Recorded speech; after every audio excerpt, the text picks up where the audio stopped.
another thing that we really like to do is, well, look at not just what websites do different clusters link to, but what actual media objects. Things like YouTube videos or Washington Post editorials, like what are the actual stories, pieces of content that these different groups find interesting. So here, for instance, is the footprint. Oops, sorry. The footprint of. You may have seen this. Do you guys know this clip? Barney Frank confronting someone at the healthcare town hall, and you can see the kind of the footprint of who was linking to that.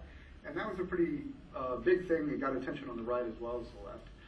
But then you get a ton of this kind of stuff, and we saw a lot of it leading up to the election, where you get this right-wing messaging that basically hits the conservative core and spreads really fast and never goes anywhere else. And a lot of it is this kind of smear gotcha stuff.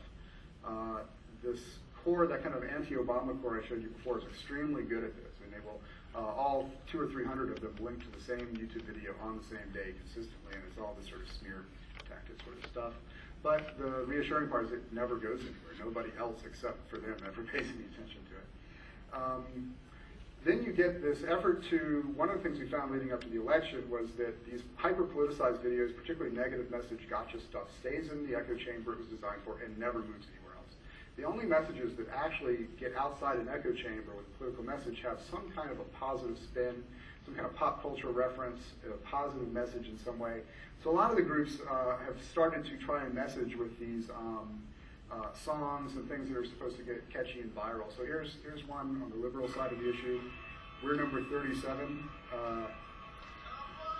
which kind of goes through and talks about how we're sort of so much worse than everybody else in the world on healthcare quality. This one I like, it's kind of fun. Then here's the kind of conservative response, where you've got a kind of conservative comedian doing a little, much more professionally produced song and dance about how the government can do everything for you, and all they want to do is take your money and tax you, but they'll do anything you want. So it's kind of a satirical conservative message. So I think we can see from the blogger footprint, at least, that the liberal pop message got a little further outside the echo chamber than this one did. But you see a lot more of this attempt to get outside the echo chamber with these sort of popular sort of stuff.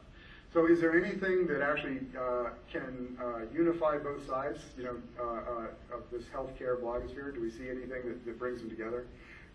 Well, the only thing that we found really was, you probably have seen this, the dancing wedding video. Everybody seen this? Yeah. Oh, really? Okay. So this was kind of the big viral video a couple of months ago. And someone had a wedding, and they sort of have some pretty crazy dancing and sort of fun. And this went huge over the course of about a week. So the only kind of stuff that you see that actually reaches both sides on the healthcare debate is really not about healthcare at all. It's just the kind of sort of general viral pop culture stuff.